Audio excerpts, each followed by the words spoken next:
नमस्ते दोस्तों, आपकी एकेडमी में आप सभी का स्वागत है। आशा करते हैं आप सभी स्वस्थ होंगे और यूजीसी नेट हिंदी दिसंबर 2024 की तैयारी में आप सभी पूरी तरह से लग गए होंगे।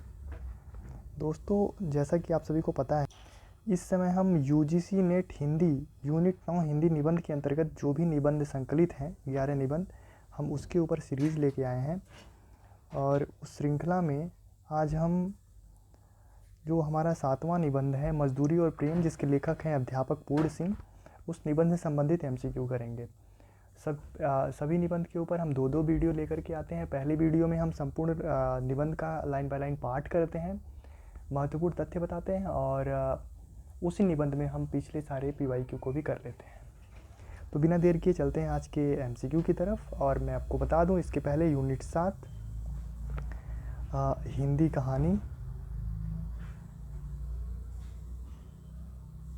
में जो भी 21 कहानियाँ लगी हुई हैं उसका प्लेलिस्ट बन चुका है। आप जाकर के प्लेलिस्ट देख सकते हैं। पूरे 41 वीडियो उसमें लगी हुई हैं, बन के प्लेलिस्ट पड़ गई है। उसके बाद इस समय हम फ्री पीवाईक्यू सीरीज़ के नाम से एक प्लेलिस्ट है, जिसमें पिछले 2006 से लेकर के 2024 तक के पूरे 3600 प्रश्नों की श्रृंखला लेके मैं आया हूँ विथ एनालिसिस। आप उसे भी जा करके देखते रहिए। तो देखिए, यह 7वां निबंध है मजदूरी और प्रेम, जिसके लेखक हैं सरदार पूर्ण सिंह। इस निबंध के पहले एमसीक्यू की बात करेंगे। पहले प्रश्न पर पहला प्रश्न है, मजदूरी और प्रेम निबंध का प्रकाशन वर्ष क्या है? Option A 1912, option B 1913, option C 1914, option D 1915। जब मैं इंपॉर्टेंट तथ्य करा रहा था वहाँ भी ये बताया था। और मैं बता दूं कि मेरा एमसीक्यू में सबसे पहला प्रश्न यही होता है, उस पार्टिकुलर रचना का प्रकाशन वर्ष। तो इस प्रश्न का सही उत्तर है ऑप्शन ए 1912। मजदूरी और प्रेम निबंध का प्रकाशन वर्ष 1912 ईस्वी है। प्रश्न संख्या 2 देखिए, वह निरोक्ता की पवित्र मदिरा से मस्त हो रहा है। उपरोक्त पंक्ति का संबंध मजदूरी और प्रेम निबंध के किस भाग से है? मजदूरी और प्रेम निबंध में मजदूरी और प्रेम निबंध भागों में विभाजित है। कितने भागों में विभाजित है आप कमेंट बॉक्स में उत्तर दीजिए। उन भागों के नाम सीरीज से भी आप कमेंट बॉक्स में दे सकते हैं। इससे लगातार प्रश्न पीवाईक्यू में बने हैं और एमसीक्यू में भी मैं लेके आया हूँ। वह निरोक्ता की पवित्र मदिरा से मस्त हो रहा है, यह पंक्ति किस भाग में आई है और किसके लिए कहा गया है? आप इसका भी उत्तर कमेंट बॉक्स में दे सकते हैं। इसके ऑप्शन में देखिए, हल चलाने वाले का जीवन, ऑप्शन बी गडेरिया का जीवन, ऑप्शन सी मजदूर की मजदूरी, ऑप्शन डी मजदूरी और कला। यह पंक्ति गडेरिये के जीवन से संबंधित है। वह गडेरिये के लिए कहते हैं कि गडेरिये जो है वो निरोक्ता की पवित्र मदिरा से मस्त हो रहा है। वह चूँकि वह सुबह उठते ही निकल जाता है अपने काम पर, अपने भेड़ियों को लेकर के जंगल जंगल टहलता है, उन्हें चराता है, इसलिए वह निरोक्ता की पवित्र मदिरा से वह मस्त है। ठीक है, अगले प्रश्न की तरफ चलते हैं। अगला प्रश्न है प्रश्न संख्या 3, मजदूरी और प्रेम निबंध में आए भागों का सही क्रम है।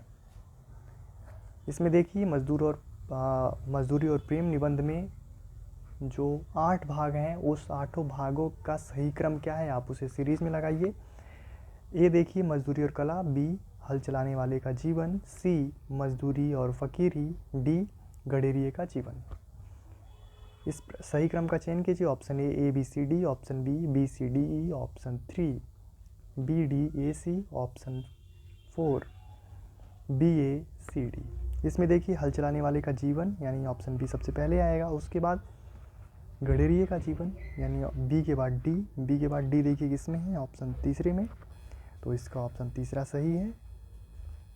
अगले प्रश्न की तरफ चलते हैं। अगला प्रश्न है प्रश्न संख्या 4, सच्ची फकीरी का अनमोल भूषण क्या है? सच्ची फकीरी का अनमोल भूषण क्या है? ऑप्शन ए टॉल्स्टॉय का त्याग और जूते का गांठना, उमर खयाम का प्रसन्नतापूर्वक तंबू सीते फिरना, या रैदास का शुद्र होना, या फिर उपरोक्त सभी। इसमें उपरोक्त सभी, इसमें टॉल्स्टॉय की बात करते हैं, उमर खयाम की बात करते हैं, रैदास की बात करते हैं, कबीर की बात है, कृष्ण की बात है। ठीक है, तो ये सारे लोग क्या हैं? सच्ची फकीरी का अनमोल भूषण है। ठीक है, इसमें देख लीजिए उपरोक्त सभी। आप जाएंगे निबंध को, अगर अब तक ये सारे प्रश्न अगर आपके सही नहीं हो रहे हैं तो आप जाइए इसके पहले वाली वीडियो को देखिए, उसमें सारे निबंध को मैं लाइन बाय लाइन पढ़ाया हूँ। साथ ही ये सभी जितने भी इम्पोर्टेंट तथ्य हैं, महत्वपूर्ण फैक्ट हैं, वो इन सबको मैं अंडरलाइन करवाया हूँ, तो आप जाकर के उन्हें देख सकते हैं। अगले प्रश्न की तरफ चलते हैं। प्रश्न संख्या 5, है रीत आशिकों की तन मन निसार करना, रोतना सितम उठाना और उनको प्यार करना। इस निबंध में ऐसी बहुत सारी पंक्तियाँ आई हैं, ऐसे बहुत सारे शेर वगैरह आए हुए हैं, उससे संबंधित भी प्रश्न लगातार पूछे जाते हैं पीवाईक्यू में, आप देखेंगे। तो ये जो पंक्ति है, उपरोक्त पंक्ति मजदूरी और प्रेम निबंध में किस भाग से है? ऑप्शन ए, समाज का पालन करने वाली दूध की धारा। ऑप्शन बी, मजदूर और फकीरी। ऑप्शन सी, पश्चिमी सभ्यता का नया आदर्श। ऑप्शन डी, गडेरिया का जीवन। इस पंक्ति का संबंध सी से है, पश्चिमी सभ्यता का नया आदर्श, और इसी पंक्ति से इस निबंध का समापन भी होता है, आप यहाँ देख सकते हैं। यह पंक्ति जो महत्वपूर्ण पंक्ति है, यह पूरे निबंध की सबसे आखिरी पंक्ति भी है। अगले प्रश्न की तरफ चलते हैं। अगला प्रश्न है, देखिए प्रश्न संख्या 6, मजदूरी और प्रेम निबंध में कुल कितने भाग हैं? ऑप्शन ए 3, 5, 6 और 8। निसंदेह इस प्रश्न के उत्तर को मैं कई बार रिपीट कर चुका हूँ, आप इस प्रश्न के सही उत्तर को दे पा रहे होंगे। पूरे 8 भाग हैं, और आठों भाग का जो सीरीज है क्रम से आप लिख दीजिए कमेंट बॉक्स में, और लास्ट में मैं फैक्ट भी करवाऊंगा। जितने भी महत्वपूर्ण तथ्य मैं रिवीजन के लिए एमसीक्यू की बात तुरंत करवा देता हूँ। आप इसमें देखिए उत्तर 8। अगले प्रश्न को देखते हैं। प्रश्न संख्या 7, वृक्षों की तरह उसका भी जीवन एक तक्ष का मौन जीवन है। मजदूरी और प्रेम निबंध की यह पंक्ति किससे संबंधित है? अनाथ विधवा के जीवन से, बी, गडेरिया के जीवन से, सी, गडेरिया की कन्या के जीवन से, डी, किसानों के जीवन से। इस प्रश्न का सही उत्तर है किसानों के जीवन से। जो इस पंक्ति का संबंध है वह किसानों के लिए कहा गया है, आप यहाँ देख सकते हैं। अगले प्रश्न की तरफ चलते हैं। प्रश्न संख्या 8, सरदार पूर्ण सिंह के अनुसार नया साहित्य किसके हृदय से निकलेगा? ऑप्शन ए, संस्कारशील कवियों के हृदय से। ऑप्शन बी, शिक्षित और ज्ञानी कवियों के हृदय से। ऑप्शन सी, कृषकों के हृदय से। ऑप्शन डी, मजदूरों के हृदय से। सरदार पूर्ण सिंह कहते हैं कि नया साहित्य मजदूरों के हृदय से निकलेगा। ठीक है, वो जब साहित्य की बात करते हैं तो नए साहित्य की उपज की बात वो मजदूरों के हृदय से करते हैं, कि मजदूर ही नए साहित्य, नई कल्पना की उपज कर सकता है। थोड़ी मेरे गले में दिक्कत है, इस वजह से शायद थोड़ी आवाज़ आज धीरे जा रही हो। आप इसके सही उत्तर को आप देख सकते हैं। अगले प्रश्न की तरफ चलते हैं। अगला प्रश्न है, शायद 8 ही प्रश्न थे आज, और इसके बाद महत्वपूर्ण तथ्य हम यही तुरंत कर लेंगे।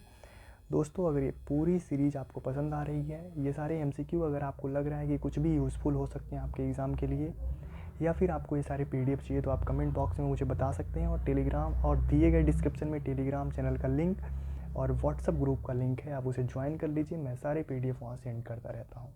दोबारा से एक बार ध्यान से महत्वपूर्ण तथ्य को एक बार यहाँ से देख लीजिए। जो महत्वपूर्ण तथ्य इसके पहले वाले वीडियो में मैं नहीं करवाया था, उसको भी मैं संकलित करके यहाँ पर लेके आया हूँ। मजदूरी और प्रेम निबंध 1912 में संकलित हुआ। अध्यापक पूर्ण सिंह इसके लेखक हैं, जिनका जन्म 1881 ईस्वी में हुआ था। इसका प्रकाशन वर्ष देख लीजिए दोबारा से यहाँ पर, ये प्रकाशन वर्ष। इसके विषय वस्तु को देख लीजिए। द्विवेदी युगीन निबंधकारों में सरदार पूर्ण सिंह सर्वाधिक सशक्त निबंधकार माने जाते हैं। उनके व्यक्तित्व व्यंजक ललित निबंध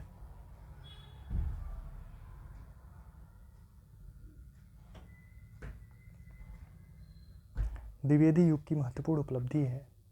आचरण की सभ्यता, सच्ची वीरता, मजदूरी और प्रेम, पवित्रता, कन्यादान और अमेरिका का मस्त योगी वाल्ट हीटमैन उनके महत्वपूर्ण निबंध हैं।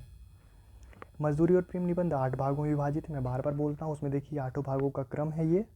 सबसे पहले नंबर पर हल चलाने वाले का जीवन, दूसरा गडेरिये का जीवन, तीसरा मजदूर की मजदूरी, चौथा प्रेम मजदूरी, पाँचवा मजदूरी और कला, छठवां मजदूरी और फ़कीरी, 7वें नंबर पर आता है समाज का पालन करने वाली दूध की धारा, और 8वें नंबर पर जो है सबसे लास्ट में जो भाग है, जो खंड है, उसका नाम है पश्चिमी सभ्यता का एक नया आदर्श। इसमें देखिए जो भी 8 खंड हैं, 8 खंडों में कुछ खंड ऐसे हैं जिसके बीच से बहुत ही महत्वपूर्ण पंक्तियां हैं, वो विशेष पंक्तियाँ हैं उसे मैं लेकर के आया हूँ, संकलित किया हूँ, आप यहाँ देख सकते हैं। हल चलाने वाले का जीवन जो पहला खंड है उसमें एक पंक्ति आई है, भोले भाव मिले रघुराई। यह पंक्ति गुरु नानक की पंक्ति है, आप इसका स्क्रीनशॉट ले सकते हैं। उसके बाद जो दूसरा खंड है, गडेरिए का जीवन, उसमें 3 लगातार शेर आते हैं, आप उसे नोट कर लीजिए। पहला है, किसी के घर कर मैं न घर कर बैठना इस दाने फानी में, ठिकाना बेठिकाना और मका वरला मका रखना। दूसरा है, हुए थे आंखों के कल इशारे, इधर हमारे उधर तुम्हारे, चले थे अशकों के क्या फवारे, इधर हमारे उधर तुम्हारे। तीसरा है, जो खुदा को देखना है तो मैं देखता हूँ तुमको, मैं देखता हूँ तुमको जो खुदा को देखना हो। ये सारी पंक्तियाँ हैं महत्वपूर्ण। इसके बाद देख लीजिए यहाँ पर लास्ट में, सबसे लास्ट में एक महत्वपूर्ण पंक्ति आती है, ये 8वां खंड है, 8वां भाग है। वो पंक्ति है, हैरीत आशिकों की तन मन निसार करना, रोना सितम और उनको प्यार करना। ठीक है, ये लास्ट पंक्ति आती है, यहाँ पर ये वीडियो ख़त्म होती है। ये पूरी सीरीज़ मैं बार बार कह रहा हूँ, ये पूरी सीरीज़ से संबंधित आप कमेंट बॉक्स में ज़रूर कुछ कहते रहिए, ताकि आगे वाली यूनिटों के लिए जब मैं कंटेंट बनाऊँ तो उस पर ध्यान रखूँ। आपके सुझाव भी मैं लगातार मांग रहा हूँ कि आगे की यूनिटों के लिए और क्या बेहतर किया जा सकता है आप लोगों के लिए। ठीक है, मैं जल्दी क्वेश्चन को इसलिए सॉल्व करवाता हूँ क्योंकि समय की बहुत नीड होती है। कम समय में जब जितना अधिक से अधिक हम प्रश्न कर लेंगे उतना ही लाभदायक मेरे लिए भी होगा, आपके लिए भी हो गया। तो धन्यवाद, देखते रहिए आपकी अकेडमी और मिलते हैं अगली वीडियो में। अगली वीडियो तक के लिए आप देखते रहिए आपकी अकेडमी। स्वस्थ रहिए, मस्त रहिए, धन्यवाद।